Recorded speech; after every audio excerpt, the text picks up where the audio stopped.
लाडक्या बहिणींनो, मोठी बातमी. ई-केवायसी न झाल्यामुळे तुमचे 1500 रुपये बंद होणार का? 30 एप्रिलनंतर कागदपत्र स्वीकारले जाणार नाहीत अशी चर्चा राज्यभर पसरली होती. पण आता सरकारकडून मोठं स्पष्टीकरण समोर आलं आहे. 1,77,00,000 महिलांना या योजनेचा लाभ मिळतोय. पण अजूनही हजारो महिलांची ई-केवायसी बाकी आहे. आता पुन्हा संधी मिळणार का, की खाते कायमचं बंद होणार?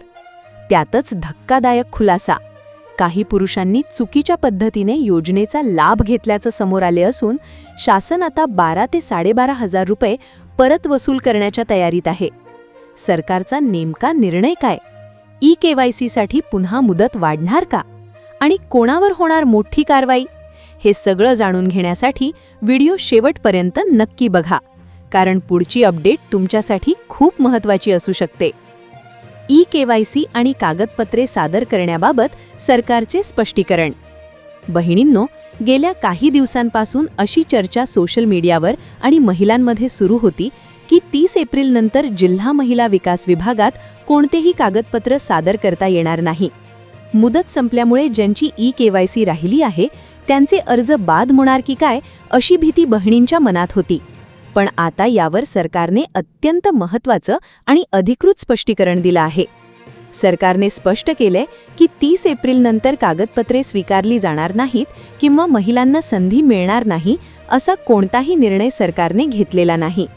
अशा कोणत्याही सूचना किंवा निर्देश सरकारने दिलेले नाहीत. त्यामुळे ज्या बहिणींच्या मनात भीती होती त्यांनी अजिबात घाबरून जाऊ नका. राज्यात आत्तापर्यंत तब्बल 1,77,00,000 बहिणी या योजनेसाठी पात्र ठरले आहेत आणि सरकार एकाही पात्र बहिणीला या योजनेपासून वंचित ठेवणार नाही. ई-केवायसीची सद्यस्थिती आणि पुढील संधी. आता प्रश्न येतो की ज्यांची ई-केवायसी अजूनही झालेली नाही त्यांचे काय होणार? त्यांना पुन्हा संधी मिळणार का?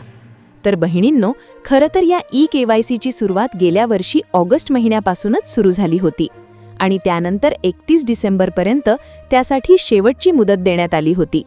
तरीही तांत्रिक अडचणींमुळे किंवा इतर कारणांमुळे अनेक बहिणींची ई-केवायसी अजूनही प्रलंबित आहे. यावर सध्या शासन स्तरावर सकारात्मक विचार सुरू आहे. ज्या प्रामाणिक आणि पात्र महिला काही कारणास्तव ई-केवायसी करू शकलेल्या नाहीत त्यांना पुन्हा एकदा काही विशेष संधी देता येईल का, याबाबत प्रशासन पडताळणी करत आहे. त्यामुळे अधिकृत पोर्टलवर किंवा तुमच्या अंगणवाडी केंद्रात याबाबत नवीन अपडेट लवकरच पाहायला मिळू शकते.